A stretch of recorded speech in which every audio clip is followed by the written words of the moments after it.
तरह से आर्थिक असमानता बढ़ रही है, जिस तरह से बेरोजगारी बढ़ रही है, शहरों के भीतर भी रोजगार की गारंटी के लिए कोई कानून लाया जाना चाहिए।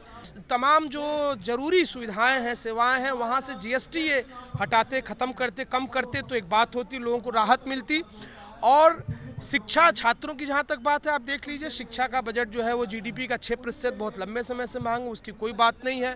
स्वास्थ्य पे 3% खत्म हो, उसकी कोई बात नहीं है। इस देश के भीतर आज आशा, आंगनबाड़ी, तमाम स्कीम वर्कर्स इस बात के लिए लड़ रहे हैं कि उनको मजदूर माना जाए, उनको कर्मचारी माना जाए, उनको न्यूनतम वेतन दिया जाए। ऐसे देश का नौजवान जो रोजगार की तलाश में दर दर भटकते हुए अमेरिका तक गया, उसको किस तरह से बेड़ियों में बांध करके जो है लाया गया। रुपए की क्या हालत है, रुपए आज आई थिंक 86 रुपए, 85-86 रुपए जा चुका है, जो अपने आप में हिस्टोरिकल लो है।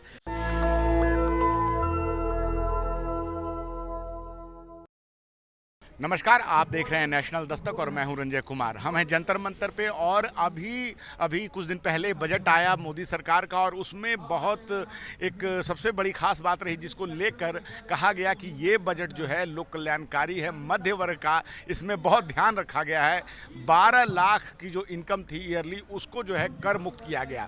इसको लेकर तमाम जो है दावे किए गए और किस प्रकार से मीडिया चैनलों में इसके फ़ायदे दिखाए गए, लगातार हमने इस पर खबरें की और सुना है। लेकिन आज सीपीआई, सीपीआईएमएल और सीपीआईएम ने जो है विरोध प्रदर्शन रखा है कि ये बजट जो है वो जिस प्रकार से बताया जा रहा है उस प्रकार का नहीं है। तो इसी मुद्दे पे बातचीत करने के लिए हमारे साथ हैं रवि राय जी, जो कि दिल्ली सेक्रेटरी हैं सीपीआईएमएल के।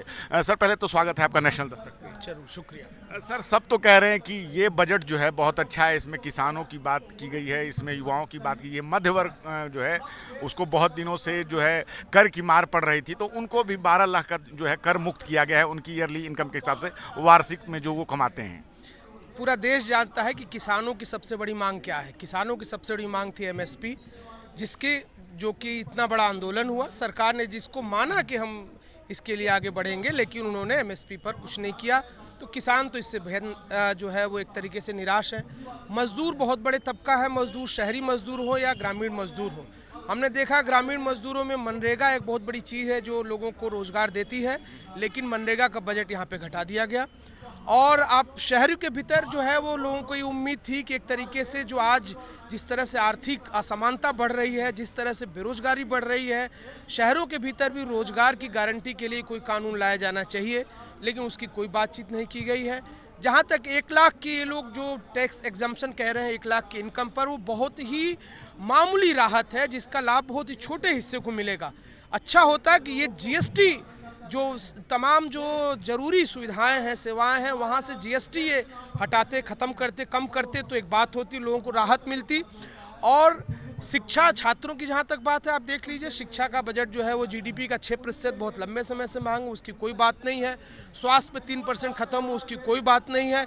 इस देश के भीतर आज आशा, आंगनबाड़ी, तमाम स्कीम वर्कर्स इस बात के लिए लड़ रहे हैं कि उनको मजदूर माना जाए, उनको कर्मचारी माना जाए, उनको न्यूनतम वेतन दिया जाए। इसके बारे में बजट कुछ नहीं करता है। तो एक तरीके से इस समय देश के जो हालात हैं, जिसमें कि आर्थिक असमानता तमाम इन्हीं की अपनी रिपोर्ट्स में, गवर्नमेंट रिपोर्ट्स में जो है आ रही है, मीडिया रिपोर्ट्स में आ रही है, तो आर्थिक असमानता जिस तरह से बढ़ी है, ये बजट उसको कम करने के बजाय उसको बढ़ा रहा है। जिस तरह से बेरोजगारी बढ़ी है, उस बेरोजगारी को कम करने के बजाय उसको बढ़ा रहा है। जिस तरह से आम लोगों की क्रय शक्ति घटी है, खरीदने की क्षमता घटी है, उसको कहीं कोई राहत नहीं मिल रहा है। तो एक तरह से ये बजट गरीबों के लिए, एक मजदूरों के लिए, छात्र नौजवानों के लिए, महिलाओं के लिए विरोधी बजट है। हाँ, अगर किसी का फायदा है तो कारपोरेट लोगों का, कारपोरेट घरानों का फायदा है।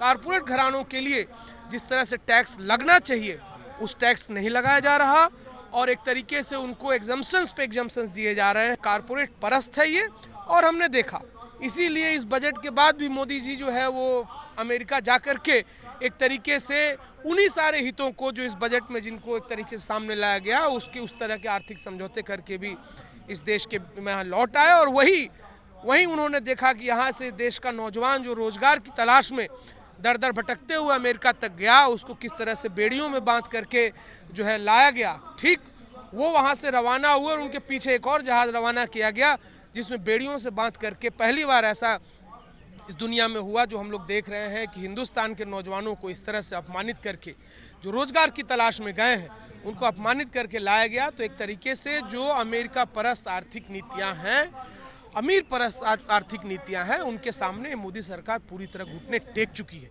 और ये बजट उसी का रिफ्लेक्शन है, बजट उसी का प्रतिबिंब है। सर कॉरपोरेट को तो सर 30% का टैक्स देना पड़ता है, और दूसरी बात जो अभी आपने कही कि अमेरिका से अवैध जो रूप से गए हुए थे उनको लौटाया गया, तो सरकार के लोग कह रहे हैं कि अगर कोई कानून तोड़कर जाएगा तो फिर उनके साथ कैसा सलूक किया जाएगा। क्यों, कोलंबिया के भी लोग गए थे वहाँ पे, लेकिन आपने देखा कि कोलंबिया के राष्ट्रपति ने पोजीशन लिया और उन्होंने कहा कि हमारे यहाँ के नौजवानों को आप कहीं भी बेड़ियों में नहीं जकड़ सकते। उन्होंने अपनी प्लेन भेजी और उन्होंने अपनी प्लेन भेज करके अपने नौजवानों को मंगाया सम्मान के साथ। ये क्यों नहीं कर सकते मोदी सरकार?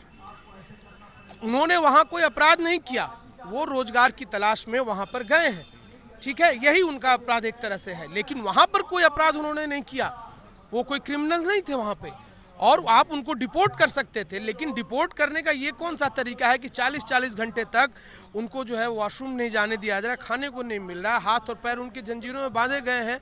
आखिर देश की संप्रभुता का कोई मतलब रह गया है कि नहीं रह गया है? मोदी सरकार की कोई गरिमा रह गई है कि नहीं रह गई है? तो बात इसकी है। उनको डिपोर्ट किया जाए वो अलग बात है, लेकिन कैसे डिपोर्ट किया गया, यहाँ से दिखता है कि किसी सरकार की और मोदी सरकार की इज्जत अमेरिका की नज़रों में आज क्या है। और इसलिए ये लगता है कि एक तरह से मोदी सरकार ने पूरे देश की संप्रभुता और प्रतिष्ठा को एक तरह से दांव पे लगा दिया है। और इसलिए मूल बात ये है, और दूसरे देशों ने, हमने देखा कोलंबिया ने और देशों ने वहाँ के डिपोर्ट करने वाले नागरिकों को सम्मान के साथ अपने देश में वापस बुलाया, जो कि मोदी सरकार इसमें विफल रही है। सरकार तो कह रही है कि देश में अमृतकाल चल रहा है, किसानों को हर तरह से जो है उनको लाभ दिया जा रहा है, एमएसपी कानून जो है गारंटी नहीं दिया जा रहा, लेकिन एमएसपी पे ही खरीद होती है, किसान सम्मान निधि जो योजना है वो लागू है, और फिर से डीएपी को लेके जो है खाद को लेकर उनको जो है किस्त जारी की जाती है। तो इनका कहना है कि सबका साथ, सबका विकास और सबका प्रयास। नहीं, सबका साथ सबका नहीं है, ये बेसिकली कारपोरेट परस्तों का साथ है, कारपोरेट्स का विकास है। कारपोरेट्स का साथ, कारपोरेट का विकास, यही मोदी सरकार की नीतियां हैं, ये पूरा देश जानता है। ये तमाम इनके खुद के इकोनॉमिक सर्वे के आंकड़े ये दिखा रहे हैं कि इस देश के भीतर बेरोजगारी बढ़ रही है। आप खुद जानते हैं कि आज रुपए की क्या हालत है। रुपए आज आई थिंक 86 रुपये 85-86 रुपये जा चुका है, जो अपने आप में हिस्टोरिकल लो है एक तरीके से। तो कौन से विकास की बात करते हैं? कहीं तो कोई उसका महंगाई की आज क्या हालत है, किस महंगाई पे रोक लगी पिछले 10 साल के भीतर? और ये जो बजट है, ये बजट तो एक तरीके से मोदी सरकार के तीसरे कार्यकाल का पहला बजट है। हमने देखा कि 2024 में जो लोकसभा चुनाव हुआ उसमें जो जनादेश था, वो जनादेश एक तरीके से मोदी सरकार को सबक सिखाने का जनादेश था कि आप अपनी नीतियाँ बदलो, लेकिन आपने नहीं बदली और आप उन्हीं रास्ते पर आगे बढ़ रहे हैं, ये दिख रहा है। वो जनादेश ऐसा नहीं था कि मोदी सरकार के 10 साल के कार्यकाल पे मुहर लगा रहा था, बल्कि उसको सबक सिखाने वाला जनादेश था। तो एक तरीके से इसमें उन्होंने इससे कुछ सबक लिया नहीं, ये साफ दिख रहा है। इसलिए न तो महंगाई रुकी है, न रोजगार के अवसर पैदा हुए हैं। 2 करोड़ रोजगार का कहाँ गया हर साल का, वो कहीं नहीं पैदा हुए हैं। और आपका जो है वो रुपए की क्या हालत है, अर्थव्यवस्था की क्या हालत है, वो सभी लोग को दिख रहा है। सर निजीकरण एक बहुत बड़ा मुद्दा बनता जा रहा है, और कॉन्ट्रैक्ट बेस पे जो है लोगों को काम करवाया जा रहा है, और न्यूनतम वेतन तक भी नहीं दिया जा रहा है। इस बात को लेके भी सभी लोग कह रहे हैं, और आप लोगों ने आज मनरेगा को लेकर भी कहा है, लेकिन सरकार तो मनरेगा को भी कभी कभी खत्म करने की बात कहती है। ऐसे में शहरी ग्रामीण रोजगार योजना कहाँ से लागू? वो सही बात है, मनरेगा को खत्म करने की ही कोशिश ये कर रहे हैं। बेसिकली ये हर तरह की ऐसी जन कल्याणकारी योजनाएं या इस तरह की जो चीज़ें हैं उसको मोदी सरकार मौका चले तो अभी का तभी खत्म कर दे।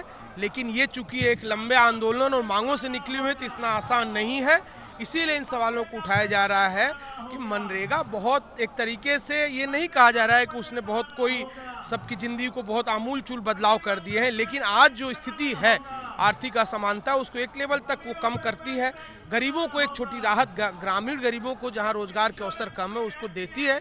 इसलिए मनरेगा को तो मजबूत करना चाहिए। और शहरों में आप देख लीजिए, शहरों में अगर लोगों की क्रय शक्ति आप नहीं बढ़ाएंगे, रोजगार के अवसर नहीं पैदा करेंगे, पूरी अर्थव्यवस्था आपकी जिस दिशा में जा रही हो कोलैप्स करने की दिशा में जा रही है, और ये हम सभी लोग जानते हैं। इसलिए इसको भी शहरी ग्रामीण योजना भी, शहरी गारंटी योजना भी रोजगार की ले आनी चाहिए मोदी सरकार को। अब तो बजट आ चुका है और सब कुछ हो चुका है, ऐसे में अब जो आप लोग विरोध प्रदर्शन कर रहे हैं तो क्या लगता है सरकार सुनेगी? क्योंकि बजट सत्र फिर से 10 मार्च से चलना है। बजट सत्र फिर से 10 मार्च से शुरू होगा और बजट जो पेश किया गया उस पर विस्तार से चर्चा होगी। और इसीलिए हम लोग वामपंथी पार्टियों की तरफ से पूरे देश में एक अभियान चला रहे हैं, आज कार्यक्रम कर रहे हैं कि बजट को लेकर के जो हमारे सवाल हैं वो आगामी जो 10 मार्च से बजट सत्र चलेगा उसमें इन सवालों को मजबूती से उठाया जाएगा। हमारे जो सांसद प्रतिनिधि हैं वो लोग संसद के भीतर इस सवालों को उठाएंगे और हम लोग सड़कों पर इन सवालों को उठाएंगे। और ज़रूरत पड़ेगी तो 10 मार्च का जो संसद सत्र है उसमें अगर इन सवालों पर मोदी सरकार की तरफ से, वित्त मंत्री की तरफ से कोई संतोषजनक जवाब नहीं आता है तो हम बड़े प्रदर्शन और बड़े कार्यक्रम की तरफ हम लोग जाएंगे। चलिए, आपने हमसे बात की सर, बहुत शुक्रिया। थैंक यू, शुक्रिया। तो हमारे साथ बात कर रहे थे रवि राय जी, जो कि दिल्ली सेक्रेटरी हैं सीपीआई एमएल के, और हम देख रहे हैं कि किस प्रकार से लोग जो है यहाँ पे नारे और विरोध प्रदर्शन कर रहे हैं कि मोदी सरकार जो बजट लेकर आई है जिसका वो डंका पीट रही है कि मध्य वर्ग को इसमें बहुत बड़ी राहत दी गई है, लेकिन सीपीआई और सीपीआईएम और साथ और सारी पार्टियां जो यहाँ आई हैं उनका कहना है कि सिर्फ और सिर्फ जो है ये सिगुफा छोड़ा गया है, उस प्रकार से ये बजट नहीं है, न ही इसमें किसानों का ध्यान रखा गया है, न ही बेरोजगारों का। ये जो है बजट लोक कल्याणकारी नहीं है। आप क्या सोचते हैं, अपनी राय कमेंट में जरूर बताएं। मैं रंजय कुमार, कैमरामैन आशीष के साथ, नेशनल दस्तक। नेशनल दस्तक की आपसे गुजारिश है कि अगर इसको बचाना चाहते हैं तो नेशनल दस्तक को सब्सक्राइब करने के लिए रेड कलर के सब्सक्राइब बटन को दबाएं, फिर बेल आइकन की घंटी दबाएं। नेशनल दस्तक को बचाने के लिए बहुत जरूरी है कि हर खबर को शेयर करें, लाइक करें, कमेंट जरूर करें।